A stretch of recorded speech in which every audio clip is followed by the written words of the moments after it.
O'zbekistonda bolalar necha yoshdan mehnat qilishi mumkin? E'tibor qarating, nimaga bola so'zini ishlatdim? Voyaga yetmagan va yoki bola. Bola tushunchasini bejizga ishlatmadim. O'zbekiston Respublikasining 2008-yil 7-yanvarda qabul qilingan bola huquqlari kafolatlari to'g'risidagi qonunimizning 3-moddasida 18 yoshga to'lmagan har bir shaxs boladir deya ta'rif berilgan.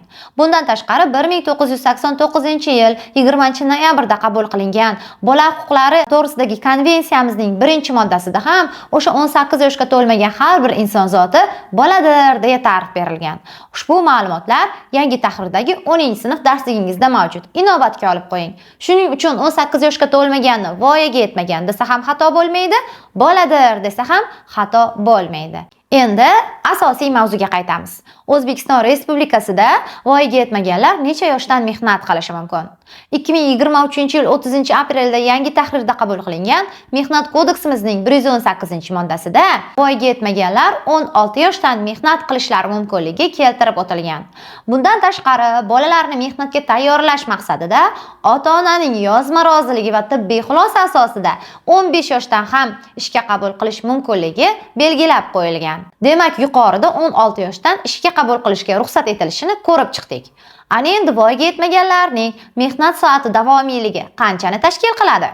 Masalan, Mehnat kodeksining 182-moddasiga muvofiq kattalar, ya'ni voyaga yetganlarga, masalan, menga haftasiga ish soatim 40 soatdan oshib ketmasligi lozim. Ya'ni men haftasiga u 5 kunlik bo'ladimi, 6 kunlik ish soati bo'ladimi, uni qiymati mavjud.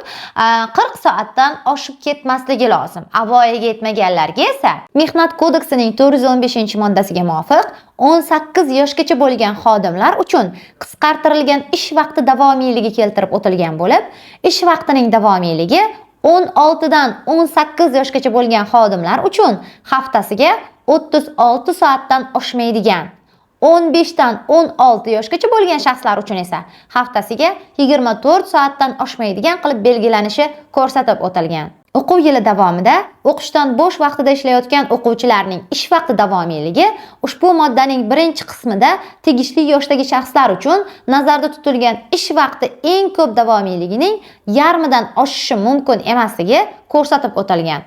Ya'ni 1-qismda ko'rsatib o'tilgan 16 yoshdan 18 yoshgacha bo'lganlar uchun 36 soat edi. Shuning yarmi 18 soat bo'ladi.